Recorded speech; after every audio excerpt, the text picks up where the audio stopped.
Hi,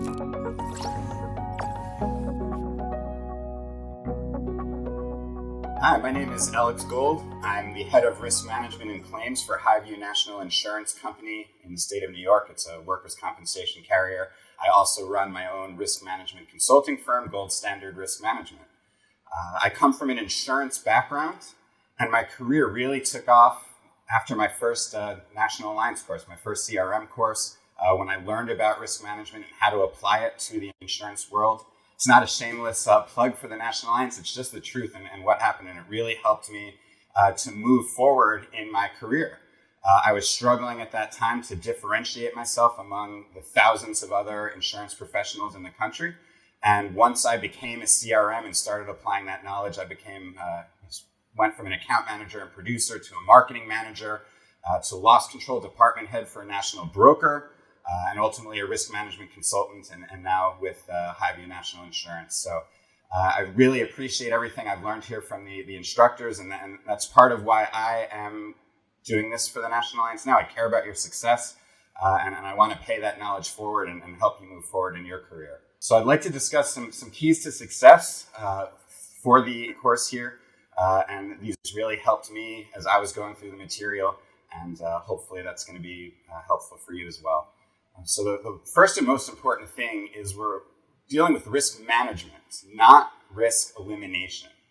We cannot eliminate all risk. It's impossible, whether from a business perspective or in our personal lives. The very fact that we are in existence carries risk. The fact that we open our doors as a store to the public opens us to a slip, trip, and fall exposure, for example. The fact that we leave our apartments or our houses in the morning and drive to work, there's risk inherent there. So risk is all around us, and the goal is to manage it, not to eliminate it. It's also important to realize that insurance is not a substitute for risk management. They work hand in hand. Insurance is a very important piece of the bigger risk management picture. It's a very important control, but it's not the only element that we should be putting into place to manage our risks.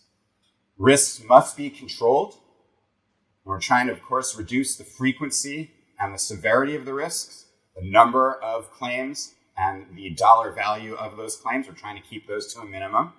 But ultimately, we want to accurately forecast our total cost of risk, which we'll look at, and the frequency and severity, and build those costs into our products and services, just the same way that we want to build in our rent or the cost of our building or our employees' salaries into the overhead of our products or services. We want to accurately predict and forecast what our total cost of risk is going to be and build that into the cost of our products and services as well.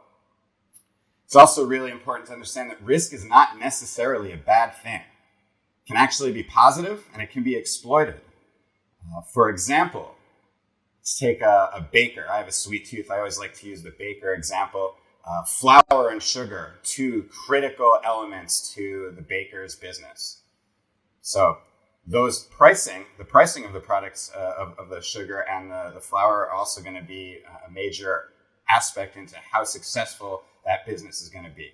So what can that baker do should the price of flour go up, or should they think the price of flour is going to go up? Well, they can go ahead and stockpile flour and store that flour at the current price. And then when the price goes up down the road, they can keep their prices where they are while the competition has to increase their prices to keep the same profit margin. Or they can go ahead and increase their prices along with the competition and enjoy an even bigger profit margin themselves. So that's an example of exploiting a risk and how it can actually be a good thing. In that case, it would have been a good thing for that baker because they've been able to increase their profit margin to keep them the same while the competition is scrambling with the higher price of flour. Risk management's very much about creative problem solving and excellent communication. The risk management team is critical. No one person can do it all or know it all. And you need to have a strong team around you and be able to communicate with all the different team members towards a common goal. And it's all about solutions, saying yes. There's a connotation out there that risk management is all about saying no. It's about avoiding risk. No, it's about managing risk. It's about figuring out how to solve that problem, how to move forward with that project, how to take on that new location or that new project, how to expand, how to be successful and take successful risks. Everyone is a risk manager, whether it be at work, at home, with your families, activities, in your everyday lives, as we alluded to a little bit earlier. For example, skydiving, fun example. Some folks may think it's too dangerous. Some may not be able to afford it, and that's why they're not doing it.